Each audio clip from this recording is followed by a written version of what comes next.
All right, everyone. Venezuela has begun to ration electricity. That's usually a pretty bad sign for a country when it has this problem. Their electrical grid got fried because apparently there was a fire, and like I had suspected, it had nothing to do with politics. It was literally just a freak accident. There was a brush fire, I guess, and it took out one of the main lines because everything there is centralized. And so you have the power hub and everything else is directly connected to it. So a fire at one of these little stations will fry the entire electrical grid. Unfortunately, I think what happened is that overtaxed the rest of their systems, and so now they're all sort of fucked up. And so it might be a while before the electricity is more than brownout mode.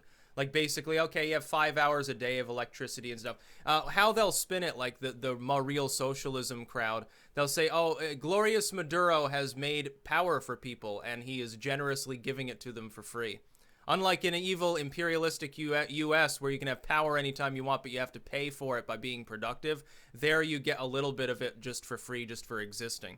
This is somehow better, and you watch, they'll allocate it improperly. What happens in situations like this is that you get a lot of graft and a lot of subversion, really, at all levels. What happens when you have a centralized system like this is that nobody is actually happy with the amount that they have, because of the natural biological competitive drive that drives all evolution and progress in the world and has resulted in all of the wonderful things that we have today.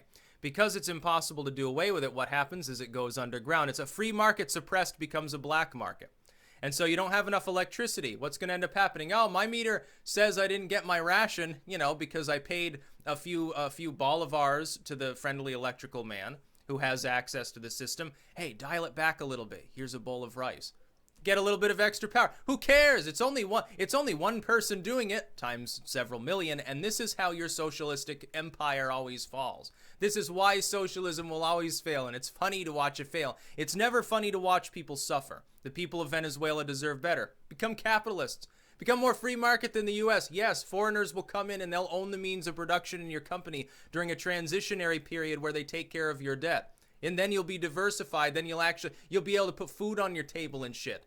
Venezuela would be a paradise for foreign groups to come in and develop. They'd love to do that. And I don't mean Chinese style. What's happening in the new imperialism in East Africa is terrible. It's worse than Euro imperialism was, centuries ago. It's even more abusive what China's doing right now in places like Mozambique and fucking Djibouti and some of these countries. That what they do is they build basically a factory town. They move their Chinese middle management in. Some of the local African population gets like twice as much as they would be making before, but they're still impoverished. It's not lifting anyone out of poverty. And that supposedly this is a good thing. Oh, glorious, benevolent China is protecting workers around the world by exploiting a bunch of people, a bunch of fucking Africans. What a wonderful thing that those evil Westerners, oh my God, those corporations will come in and make money. Oh my goodness, a free market, it actually works. But it does work. The free market is the only thing that keeps the system going. Look, you've got an underground free market whenever you've got a highly centralized system. Have you not studied the USSR?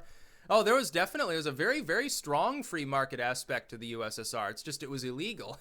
And of course, when that happens, it just makes it slightly less efficient. What ends up happening is the smuggler just has to know who to tip off.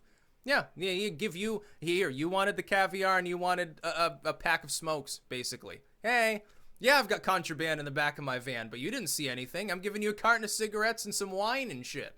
Yeah, some luxuries that you can't get unless you smuggle it in at a premium. That's what ends up happening. It's going to happen in Venezuela too. It's like, why do you think all those other groups are operating on the border at the moment? It's not just for Colombia's security.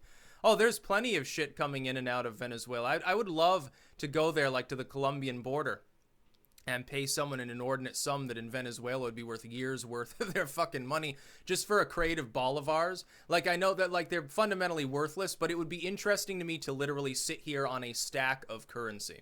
It would be amusing to me to literally have like a literal crate of bolivars. It probably cost a couple $100 to get you a whole crate of bolivars at this point.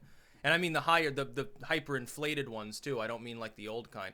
It'd be very, very funny. Maybe if anyone, I don't know if Venezuelans can still see this. If you know how you can get me something like that, maybe I'll have it smuggled, yeah. I don't care about Venezuela's laws as long as I conform to U.S. trade laws. Who cares? Maduro doesn't have shit on me. Maybe I'll pay someone off at the border to go and throw an egg at him or something. That'd be so funny. No, it'd be great. You know, maybe I'll take a tropical vacation and go and do crazy shit. No, but returning to reality here, though, when you begin rationing something as basic as electricity in a nation that has more oil than every other, don't you think that's a little bit suspect? And Maduro comes out and says, well, major changes are coming. Here, we'll solve the problem that these evil CIA imperialists have caused. Rationing electricity. So you can have AC sometimes when it's morbidly humid. You know, when your kid is sick, you can sometimes, get some ice water for them.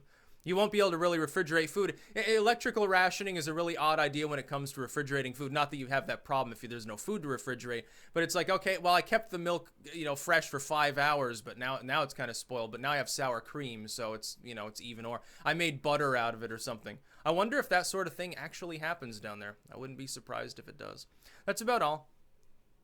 Peace out.